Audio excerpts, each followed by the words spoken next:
with what we know is going to be consistent revenue. You know, the K-12 system, we redoubled down on our $250 million career ladder money. We're going to put some new money into literacy, or we're going to propose it to the legislature and work darn hard to get it across the finish line to address the deficiencies that happened because kids were out of school last spring, plus the in and out that's taken place in some districts. But as I stated, we put 16% more money into public education than we did last year. Now, some of that, for granted, is for safety protocols, but public education is still my top priority. And as a follow-up, does that your K-12 budget include money that is anticipated for the potential use toward private education funds for either vouchers or education savings account, increased funding for use of private education? No. Oh, okay. Logan Finney. Logan. Hi there, Governor.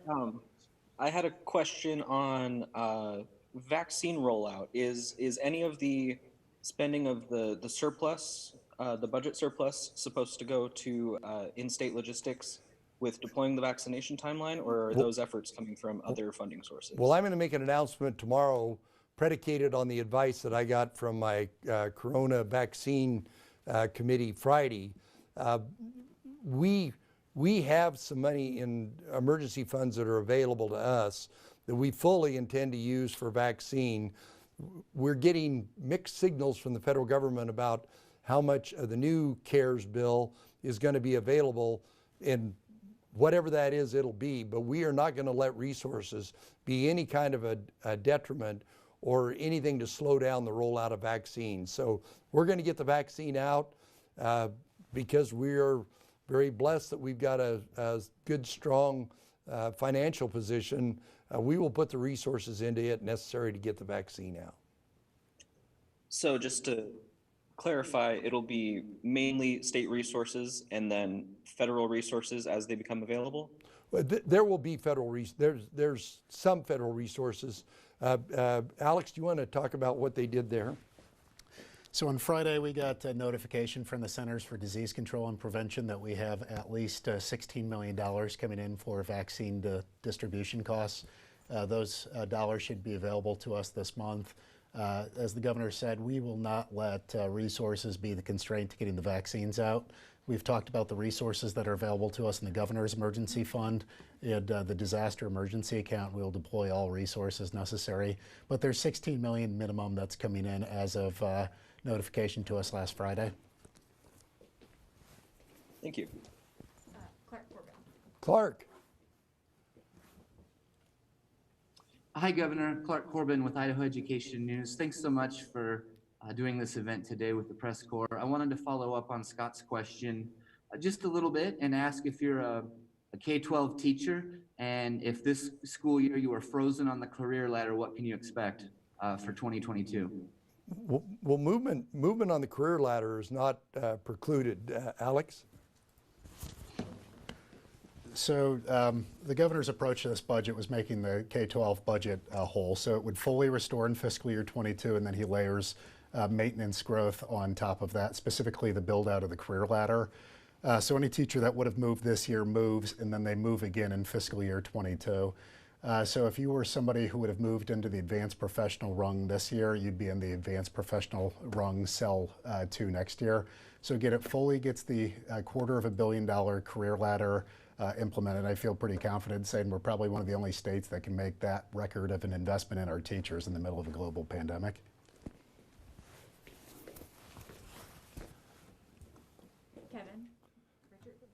Kevin Richard. Governor, you spent a lot of time in the State of the State talking about kind of life after coronavirus, governing after coronavirus, and you laid out a lot of, big ticket items, big tax relief, big investment in transportation. reinvestment back in education and the career ladder. How much of this is pivoting away from governing during a pandemic, and how much of it is pivoting towards election next year? Well, as I stated a couple times in my State of the State, our ability to have the flexibility to build Idaho's future, to do the things that we're doing, is a result of what we did even before the pandemic and what we've done ever since. It's startling to me that we have a record surplus over our projections pre-pandemic. And so that's the reward for being prudent, for doing the right thing, is your ability to do things into the future, to strategically invest in things that are going to make Idahoans' lives better, whether it be education, transportation, healthcare, fill in the blank of what's there. But these are a result of us being prudent in the past, and the fact that we've got, despite COVID, we've got incredible growth going on in Idaho. We're by most measurements, the #1 growing state in the union, and all the hard work that Idahoans done, the sacrifices they made to keep our case rate down, should be rewarded in either giving them money back to the taxpayers or investments in those critical things. So that's just a result of what we've done in the last year or 2 years. How much does re-election, the prospect of re-election, drive your agenda this year? It's a long time till re-election. Back to Jimmy. James Dawson. Yeah, Governor, can you talk a little bit more about this broadband grant program? Would the $35 million go toward, internet service providers trying to build out their networks, or are we talking about, helping people who are, far and far away from the nearest town, and maybe they have to get satellite internet, and very special cases like that? What does it look like? Well, James, it's as we did the CARES dollars, and the CARES dollars had a real finite amount of time, and unfortunately there were so many states that were doing it, there was not enough fiber, not enough contractors, not enough equipment. But when we got that deployed, and there were a few municipalities that didn't get, I think 16 or something, that didn't get their funding, but now we're going to know where our weak links are. If we extend it out to the edge of a community, and there's another community on the other side of it, now we can use that fiber, that backbone that went into that first community to go to the second one. And we can take a deep breath and more prudently bid it, more prudently implement it. We're going to have a map. We're working on mapping, which is always kind of voodoo in the broadband area, because everybody's got a different map. We're trying to identify rural communities that really have a fundamental lack of access, and we'll put that $35 million in there to boost our already $50 million investment. Bill Spence again. Bill. Thank you, Governor. I thought I knew the answer to this, but then Alex's comments on making sure that resources don't limit you on vaccination made me wonder. At the beginning of the pandemic, you borrowed $39 million from the tax relief fund, basically to make sure that you had money, and the expectation was that was going to be backfilled by the federal government. I don't think that has been repaid to the tax relief fund yet. Will it definitely be repaid, or does it still depend upon priorities? I know I didn't spend it. Alex will tell you where it is. So, Bill, a lot of our COVID expenses are being paid out of the disaster emergency account. That's where we had moved the $39.3 million to. So what's being paid out of there? The National Guard expenses are being paid out of there. The PPE that the military division is providing to hospitals, specifically the critical access hospitals throughout the state. A lot of the work of the Office of Emergency Management is being paid out of there, and potentially some of the work of vaccines, depending on how quickly the federal dollars arrive.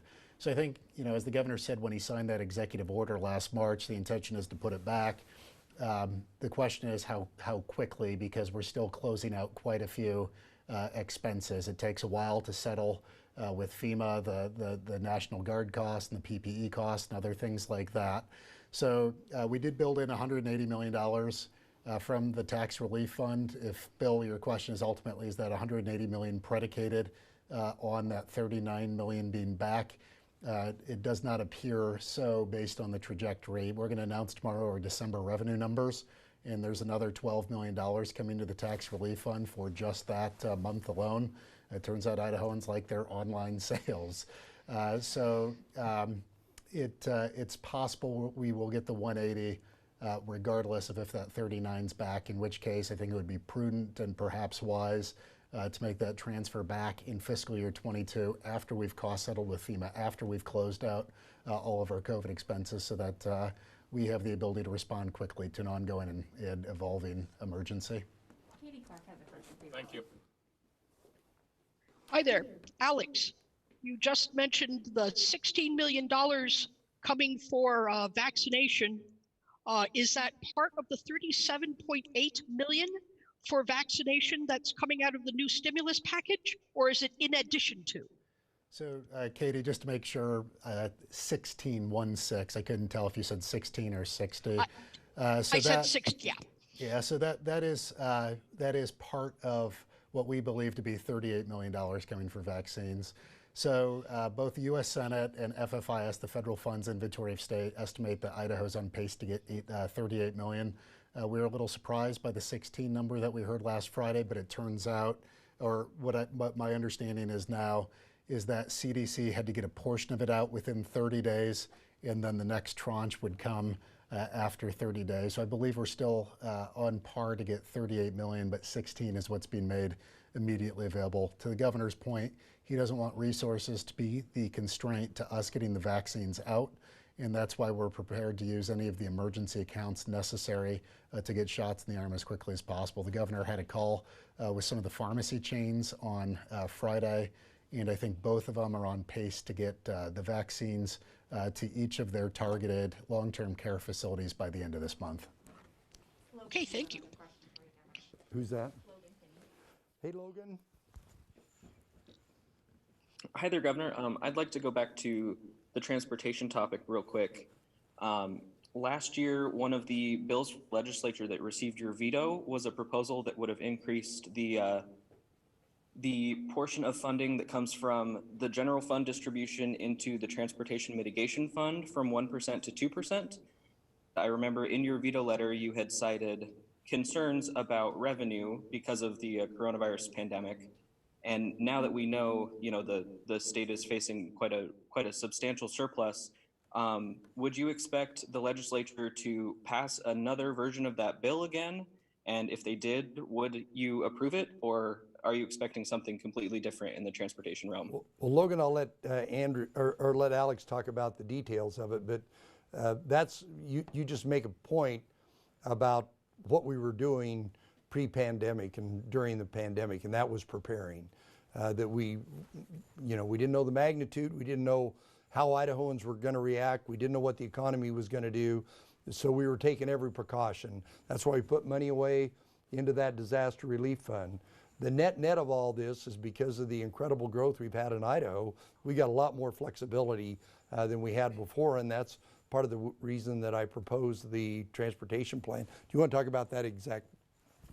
Sure. So I think the key line of the governor's state of the state is when he calls for a blended approach. He says, let's work towards a package that blends both general fund and user fees.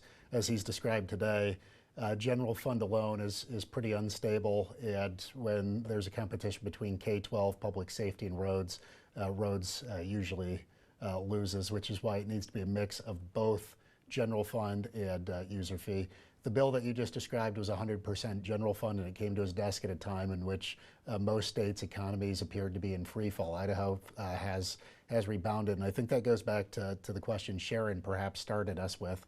What makes this different than past efforts? I think there's just this rare window of opportunity. We have record low interest rates. You have low gas prices relative to where we've been. You have a legislature that just 2 years ago passed a bonding mechanism to bond for transportation that would help with both congestion and mitigation. So it just seems like that, plus the strong economic position we're in, sets up the ingredients for success. And the blended approach of general fund and user fees, with the user fees offset by ongoing tax relief, a magnitude of 2 to 1 in cuts, just makes this seem like a ripe opportunity. Governor, we'll close out with Melissa Davlin. Melissa Davlin. Last question. Hey, Governor Little, thank you so much. With the incoming Biden administration and also Democrats controlling both the House and the Senate, how does that change your approach to your budget and policy priorities that you're pursuing this year? It shouldn't make any difference in our priorities. We obviously, I've spent 4 years, the last 2 years, building a relationship with the current administration, and we'll roll up our sleeves and go to work building a relationship with the new ones. But this is all sustainable. Idaho's really an outlier in my calls with other governors, and the fact that whether it's getting out vaccine, whether it's what we're doing on broadband, whether it's what we're doing on transportation, that because of the fundamental conservative budgeting that we've done in Idaho and the fundamental growth, we're able to go forward without, now we'll take the help from the federal government, but we can make it on our own with our strong economy. So with that, thank you all very much, and I appreciate your questions.